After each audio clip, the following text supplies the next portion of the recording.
అంటే చాలా మందికి ప్రెగ్నెన్సీ రాని వాళ్ళు చాలా మంది ఉన్నారు. వాళ్ళకు అబ్బాయా అమ్మాయి అవసరం లేదు, కానీ బిడ్డ పుడితే చాలు అనే ఆప్షన్లో చాలా మంది ఉన్నారు మేడం. ఎంతో మంది ఎన్నో దేవుళ్ళని మొక్కడం, వాళ్ళని చూడడం, వీళ్ళని చాలా అవుతున్నాయి, కానీ వాళ్ళకి కనీసం ఒక్క బిడ్డ కూడా పుట్టడం కష్టమైపోయింది. కానీ ఉన్న వాళ్ళేమో దాన్ని తీసేసేయాలా లేదంటే అవసరం లేదు అని అనుకుంటున్నారు. కాకపోతే మనం ఇంకా ఏ విధానంలో చెప్పొచ్చు మేడం? అంటే లీగల్గా ఎన్ఫోర్స్ చేయడం కంటే సొసైటీలోనే ఆ values from the childhood it should be incorporated into education. And ఇప్పుడున్న సిచ్యువేషన్ ఒక 20 years కంటే ముందు కంటే చాలా better.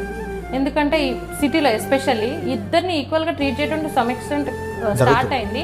And I have also seen many working women they have come, మాకు ఇప్పుడు డాటర్ కావాలి, ఫస్ట్ చైల్డ్ అయినా we want a daughter, it is good we have a daughter అని. ఐడియల్లీ మేము ఏది చెప్పం, కానీ సో ఆ అవుట్లుక్ వాళ్ళది చేంజ్ అవ్వడం వల్ల ఐ థింక్ slowly అయితే with the education and women are also getting educated, they are also not financially dependent on anyone.